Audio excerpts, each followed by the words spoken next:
एक मरतबा एक उस्ताद ने अपने सामने अपने 5-6 शागिर्द बिठाए तो उन्होंने सामने एक पानी की भरी हुई बोतल रख दी, उतो ढक्कन भी बंद किया होया सी। ते उस्ताद कहने लगा, बेटो ए तुहाडे सामने पानी दी भरियां हुई बोतलां पईयां ने, इन्हां दे ढक्कन भी बंद ने। अज मैं तुहानूं एक ऐसा इलम देना चाहना वा, ऐसा इलम दवांगा, उस इलम की बरकत की वजह तो, उस इलम की ताकत की वजह तो तुसीं गौर नाल वेखना है बोतलों वाल ते इन्हां दे ढक्कन खुद ब खुद खुल जाणगे। बच्चे ना ढक्कना वाल गौर नाल वेखण लग पे।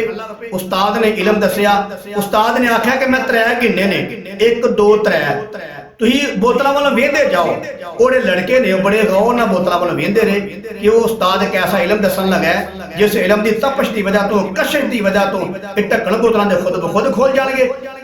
लड़के गौर नाल वेखण लग पे। उस्ताद ने आख्या मैं 3 गिनना है, तुसां गौर नाल वेंदे रहना है। जो मैं 3 पूरे हो जाएंगे ना तो तुहाडे इलम दी वेखण दी कशिश की वजह तो बोतलों के ढक्कन खुद ब खुद खुल जाएंगे।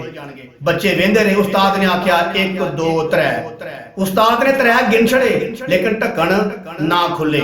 फिर उस्ताद ने आख्या हुण बोतलों नूं फड़ो ते ढक्कन खोलो।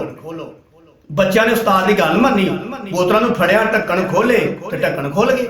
उस्ताद ने कहा तुहानूं मैं यह समझाना चाहना सा कि वेखण नाल कख नहीं हुंदा, करन नाल हुंदा है। वेखण नाल कख नहीं हुंदा, करन नाल हुंदा है। एक बंदा बच्चा कुरान हिफज करदा पिया ते दूजा उहनूं वेंदा जा रहा है। जिहड़ा वेंदा जा रहा है क्या हिफज कर लेगा? नहीं, वेखण नाल हिफज नहीं हुंदा, ओहदे हिफज करन नाल हिफज हुंदा है।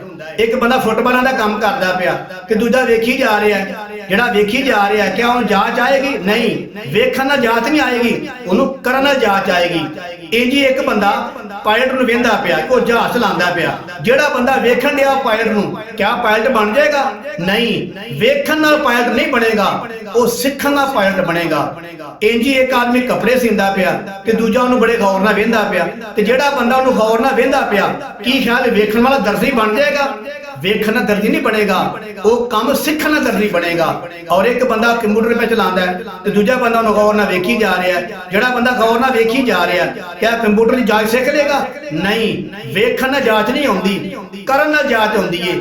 जांच सिੱਖਣ नाल जांच आउंदी है। इंज एक बंदा मोटर मैकेनिक का काम करदा है, मोटरसाइकिलों का काम करदा पिया, वो कारीगर है ते दूजा बंदा उहनूं वेंदा पिया। जिहड़ा बंदा उहनूं वेंदा पिया क्या वेखण नाल जांच आ जाएगी? नहीं, जार फड़ेगा ते पुर्रे नूं लावेगा, जांच सीखेगा ते जांच आवेगी। वेखण नाल जांच नहीं आउंदी, करन नाल जांच आउंदी है। मैं तां मिसालां दित्तियां ने मेरे प्यारे मुसलमान भाईओ, कोई भी काम है, दीन दा काम है या दुनियावी काम है, वेखण नाल जांच नहीं आउंदी, करन नाल जांच आउंदी है। मेरे प्यारे मुसलमान भाईओ, हाथ भन के ना बह करो, हड राम हो के ना बह करो, ये बिल्कुल मामला गलत है। अखलाकन भी गलत है, अदबन हर लिहाज ना गलत है। हर बंदा काम करे ते काम कदों करना आएगा? जदों करेगा।